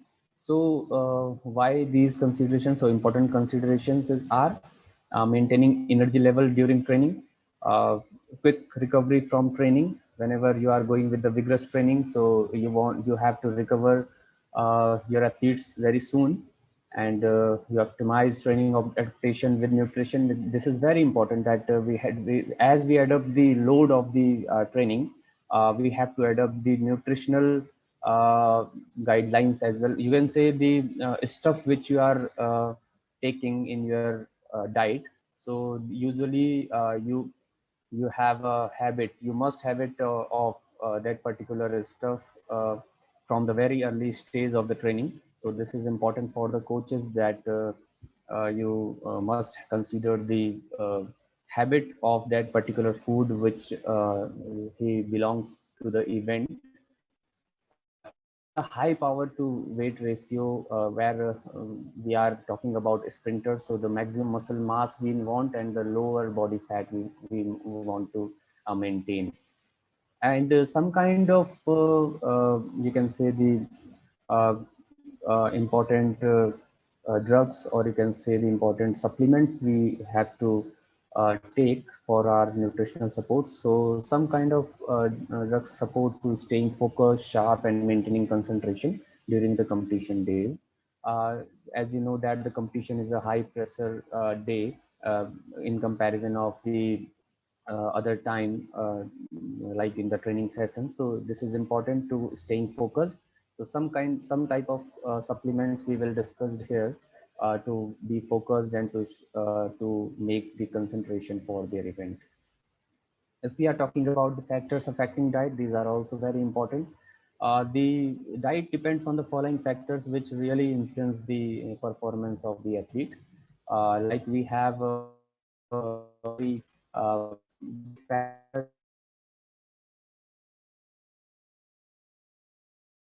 you consider in your diet chart, that what kind of age and the athlete is in sub junior or junior or the senior player. So what kind of supplement you have to use, and you have to go with all the recommendations of the diet nutritionist and your dietitians. So age is a big factors. Here is another factor, you can say the sex or gender. The female and males have a different kind of physiology, so this is a very important that that the women obviously progress faster than men in some ways, but you can say that because of the increased level of the testosterone in men after the puberty, genetically we see that it is a tendency to have a larger muscle mass and the lower body fat in the men, and men having higher oxygen maximum VO2 max also in men. So I think the women's having 6 to 11% more body fat than men, and some of the you can say if we are differentiating here the gender female and male in context of the diet. So here a big mineral we usually use the iron is a big mineral that is responsible for transporting oxygen from our lungs to the working muscles, and the vital, this is very vital mineral, I think, and the iron deficiency in women is very usual, and physical, it convert into the physical and chronic mental fatigue also. So this is very important to consider the gender difference here, that the woman that the during the menstruation cycle the women's lost lots of iron in each month, but you have to take some considerations like the according to the Food and Nutrition Board Institute of Medicine National Academies, the males, if they are aging 19 to 70 plus, then they needed only 8 mg per day iron. And if we are talking about the females age from 19 to 50 years, then they must intake of iron 18 mg per day, and female ages above 50 they needed 8 mg 8 milligram per day. So this is a big difference, and many things you have to consider in your diet. Further, we have eating habits and social customs. As I already mentioned, that human physiology is very complex to read and understand. So this is very important to habitual them about that supplement which you are going to uh, give them. So this is a good procedure or process to give the that particular supplement in training, and they have if they are habitual in with this supplement and they are comfortable to take that supplement, and their body is responding well for this for that particular supplement. So then you can go for the competition days also with this supplement, or with this like example, I am giving an example of coffee that having lots of caffeine. So caffeine is not good for everybody, but somebody is like it, and the body respond well, and for the focus and for the concentration, for the muscular activation in adequate form, caffeine is good to activate or before the 30 to 60 minutes prior of the completion. So but not for everybody. It is a eating habit, you can say, and the social custom is also important, that what kind of social custom you have. If you are going with some climatic factors, so whenever you are going with the very hot places, and your training or your competition will be held on the very hot place, so you can switch your diet into the fluid diets, or you can say the hydration is very important there. So the according to the climate, you have to manage your diet also. Health status is very important also, and the psychological factors like some allergies and all with any athletes. So psychologically, he's not preparing him to take that supplement or that food stuff. So you don't have to insist them. So this is important for the psychological factors as well, and the personal tolerance is also important. As we know about the training load, so training load is also you can say the important factors, and also depend on the personal tolerance. Everybody tolerate the load in variety. So here is also some variation in the tolerance of the diet management, dietary functions also. As we are talking about the nutrition for sprint training, so sprint training is focused on developing lean body mass, as we know that, and it mass capable to generating the power necessary to carry the athletes as rapidly as possible. As you know that here we need the rapid contraction of the muscle contraction. So this is a very important thing, that the nutritional things has to be worked well during the competition, and whenever we are going with the training and multiple time we are going with some repetitions and all. So the nutritional importance plays an important role there also. Nutrition will certain, you can say, influence the hypertrophy. If we are going with the hypertrophy, then we need to take some supplement, or we need to take some macronutrients. In macronutrient protein, we can say the amino acids that usually work for the muscle hypertrophy. So this is very important for the sprinters and weight training and all. This is very important for the sprinters and in the sprint training. If we are talking about some macronutrients, so here I have some described. Carbohydrate intake should be sufficient 5 gram per kg body mass to maintain glycogen store, because we don't have to go with only one type of nutrient, like we don't have to go with only the protein. The proper adequate uh, you can say the consideration is very important for managing your diet. So carbohydrate is important, 5 gram per kg according to your body mass is important for a day. And protein intake is likely adequate for the majority of sprinters, because we know that we are talking about the muscle hypertrophy is very important. We are going for the sprint, so the power is very important for the muscles. So this protein intake is very important, and type of protein and timing of protein ingestion should be considered if increased mass is a goal. When you are taking the protein, and what time you are taking the protein, as we know that the research says that you have to take some protein based diet after the completion of your training, or your vigorous movements has been done in your training or completion. So after 30 to 60 minutes, you can take some protein for all the damaged tissues, for repairing all the damaged tissue, or again you have to maintain your tissues for the further day. Raised nutrition should be developed individually with the goal of avoiding gastrointestinal distress and dehydration. Many times, as I say, that the eating habits are very important for whenever you are managing your diet.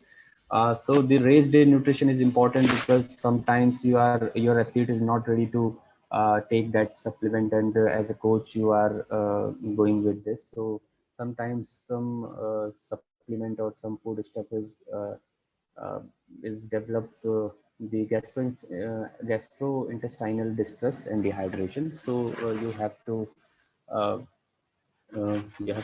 uh, really think about it, that what is your goal, and what is your how you can avoid some supplements which is not from which not the athlete is not comfortable for taking it. Creatine supplement may increases in muscle mass and stuff. Creatine is a very modern, you can say, some research says that the creatine is a very important protein building block. And here you are talking about some natural substances which is converted into the creatine phosphate. And it is called, it helps to make your emergency energy, that is ATP, adenosine triphosphate. And creatine enhances your mass, as here I mentioned, and burst strength, or it helps to muscles to recover quickly and achieve the burst of speed in sprinting. So the creatine is very important. It is safe in the research, in some research, and it is good for the high intensity resistance training. Some sources of creatine, like you going for the meat, fish, poultry, and somehow the body itself manufacture the creatine. If we are going with some supplement vendors, so you know that the two types of activities, like aerobic or anaerobic, and sprinting.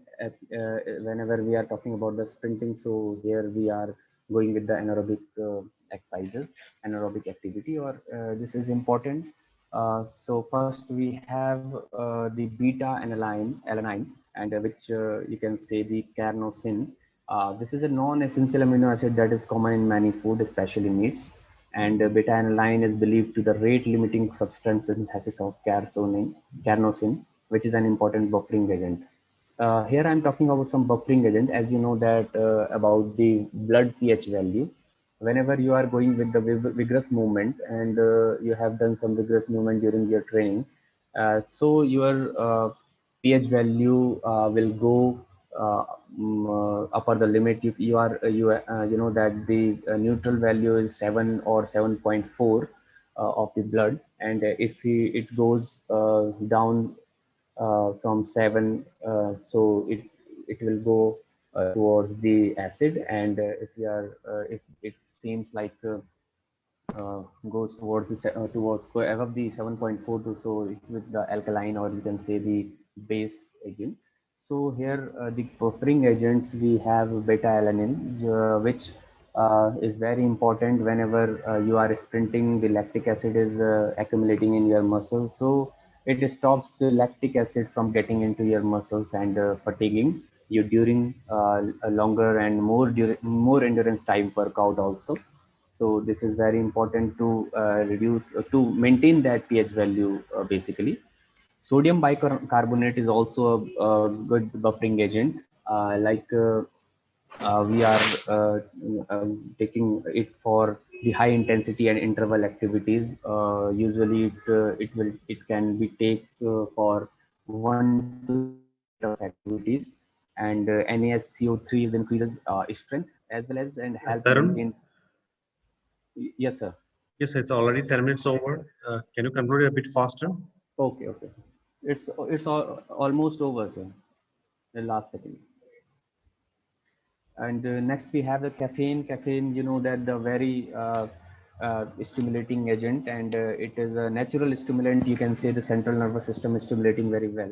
It is also called the psychoactive drug basically, and tea, coffee, and is the very common examples of the caffeine, and it helping to stay alert and prevent some onset of the tiredness. So you can use it 30 to 60 minutes before your workout, 200 to 400 mg of, almost. So this is a very you can say the very play a vital role for the athletes in for the sprinters especially. So I'm taking it like the race day sprinters diet. As you know that the race is set for the last a few seconds, since glycogen is not being used, because if you are going for the carbohydrate loading, it is really unnecessary. And the key is to stay hydrated and to keep your body sugars stable to use to, so you feel comfortable. How much you comfortable, the performance will enhance definitely. A healthy balance of carbohydrate and protein 3 to 4 hours prior to race is recommended. So these are the sample meals included, some the yogurt, lean protein, and some low, you can say the low fiber or low fat snack approximately 1 hour before the event. If we are going towards the conclusion, conclusion is like whenever you are managing your diet or your nutrition, so stick on some diet pattern from early stage, as I said, not sudden in national camps. Sometimes we know that our human body is a machine, and machine works in a same pattern, but suddenly we want to use some rapid or rapid fire, or you can say some agents to delivering faster or faster development. So this is not a good example, I think. So stick on some diet pattern whenever you are starting your kids, and manage nutrition diet on the diet chart according to the factor that can influence the athletic performance.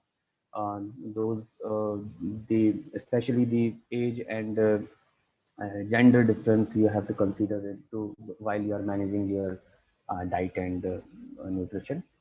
So it's over from my side. I think the conclusion is a little bit I think incomplete, or because research never completed, but somehow I described all about this. Yes, thank you, Tarun. Over to the chair for further discussion.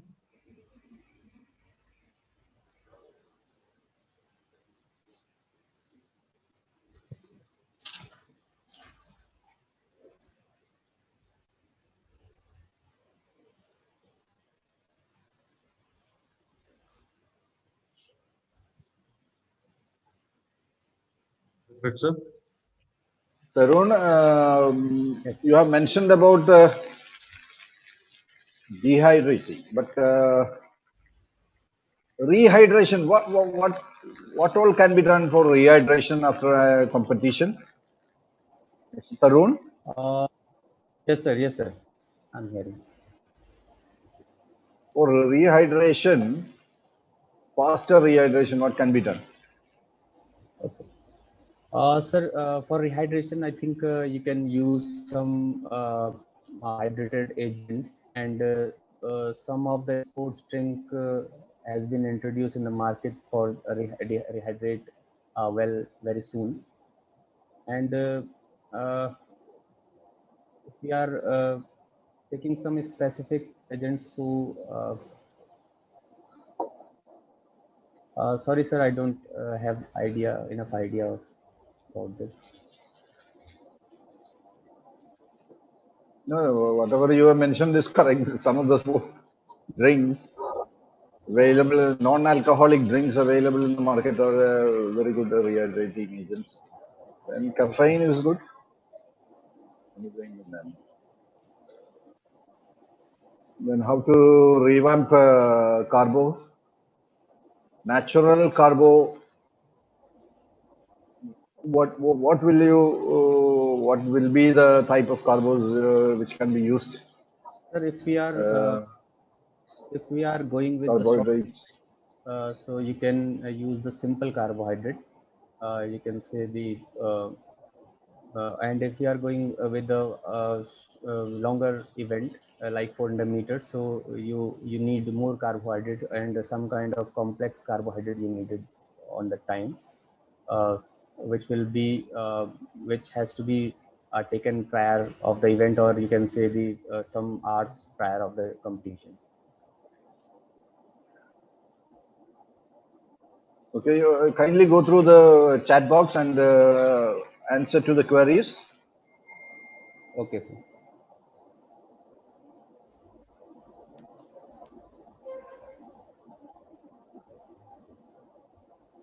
Best nutrients for healing, I think Leah KV is asking about the best nutrients for healing. So healing is like repairing the tissues and the organs which are influence after the training, or we can say the vigorous training. So protein diet is very important, I think, for to repair your tissues, damaged tissue basically, and to if you are taking some basic sources of protein, natural sources of protein, I think it's good for healing. In your researches, there is any plan for a sprinter who feels some pain or injury? Actually, I didn't mention here as about the any sprinter who feels some pain or injury. But if we are talking about the nutrition for some injured player or others, so I think for the proper balanced diet is the best way to recover them faster. And as I mentioned here, that the protein is a good nutrient to healing fast.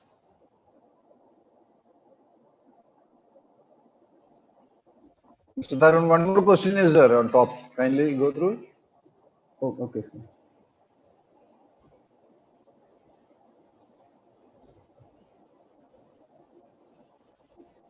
Is high protein intake ideal for sprinters? Well, Tarun, there is a clarification from Dr. Biju Lona, to which you Yes, have sir. partly answered. His clarification is that whether high protein intake is ideal for sprinters than glycogen loading during the competition time. Yes, sir. I am going through this question. Is high protein intake ideal for sprinters?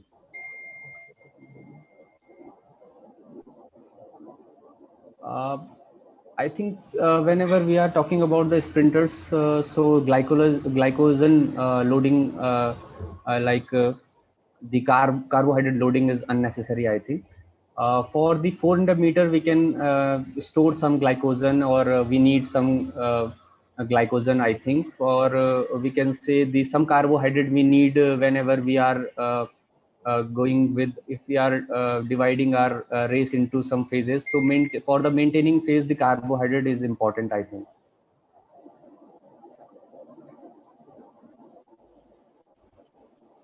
Tarun? Yes, sir. Tarun, are you aware of the issues being created by excessive use of artificial diet, like maybe ajkal keto diet? It is becoming more and more popular, and Yes, it has taken away many people's life.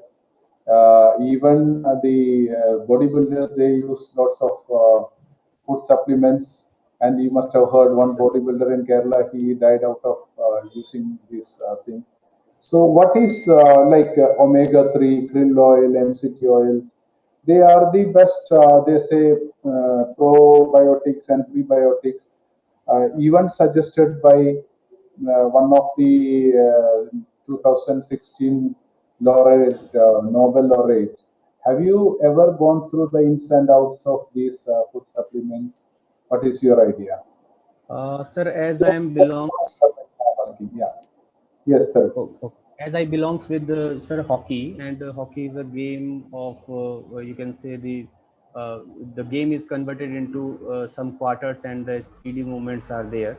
So now, as you know, as you already told, sir, that the ketogenic diet is very popular nowadays.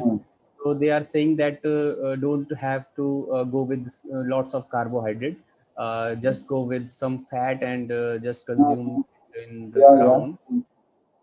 So this pattern is going on. Sir, I think I need to know about it more. Okay, fine. I just wanted to know about you have some idea about this. That's it. Yes, sir. Okay, yeah.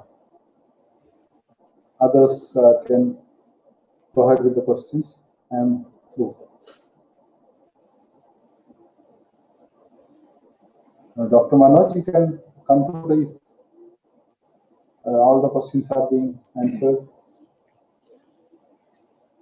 Hello. If no delegates have any queries or questions,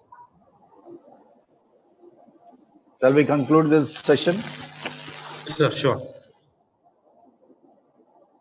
Okay, but once again, I thank the organizers, Esperanza, for giving me an opportunity to chair a session over here.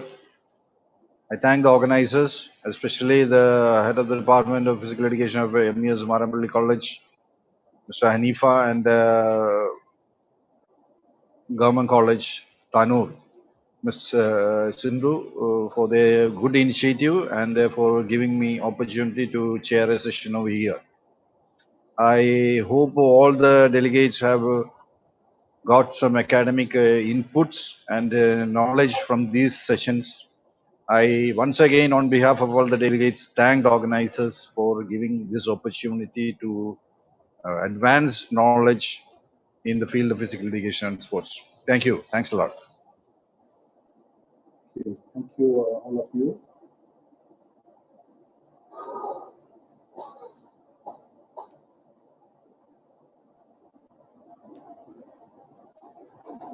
So, Yes, Srinath, thank you. I hope we have come to an end of this session. Yes. Today's session. Thank you. Okay, fine. Yes, thank you, presenters. Thank you, Chair. We are moving on. Thanks. Salwa, over to you.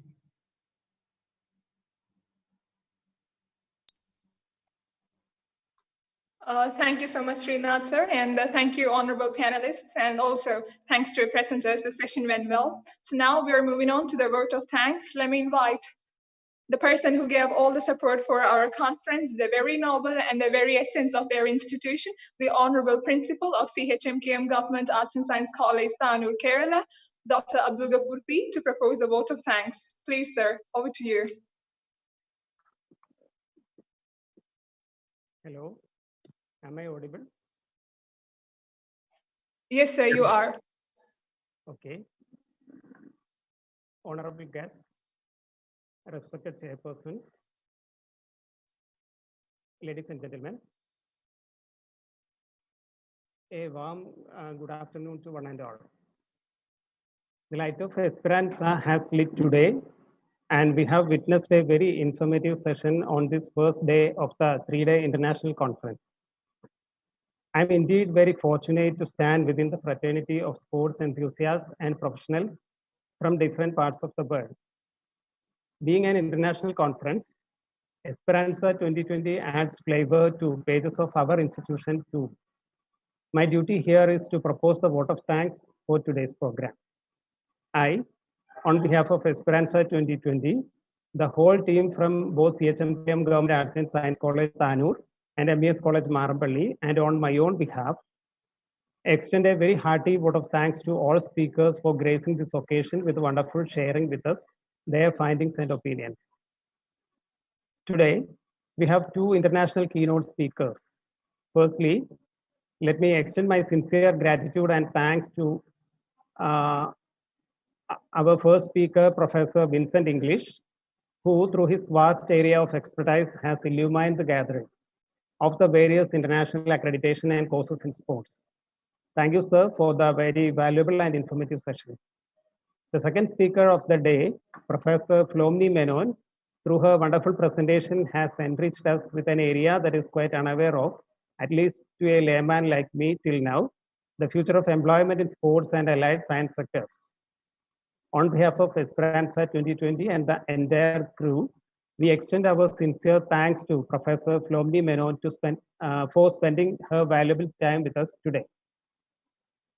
Further, we are indeed grateful to Dr. Faisal Ghafoor, Chairman of MES, who had presided over the inaugural function today.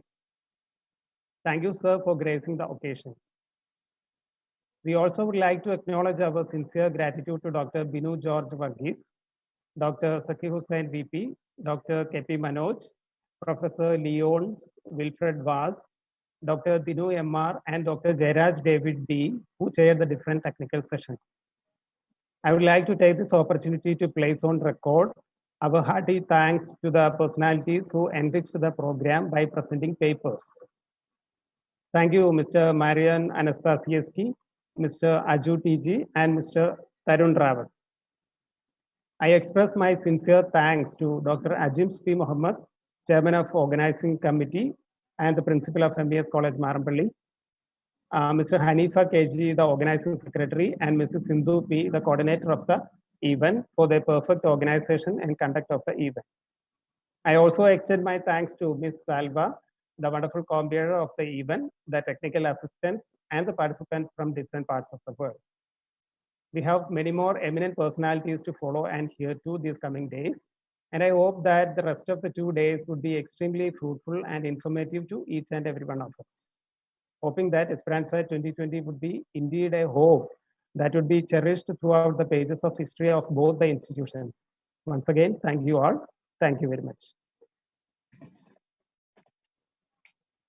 Thank you, sir. Thank you so much. So we'll be adjourning our meeting today. That's all about today. So we'll see you all tomorrow, same time, same platform, 12:30 p.m. Indian Standard Time. And we'll be having our icon of the conference with us tomorrow, Mr. Vinay Menon, the wellness consultant of the Chelsea Football Club. He'll be with us today, tomorrow. So until then, it's a goodbye from Esperanza. Thank you so much. Stick to time tomorrow. Until then, it's bye. Thank you so much. Thank you for joining us today. Thank you.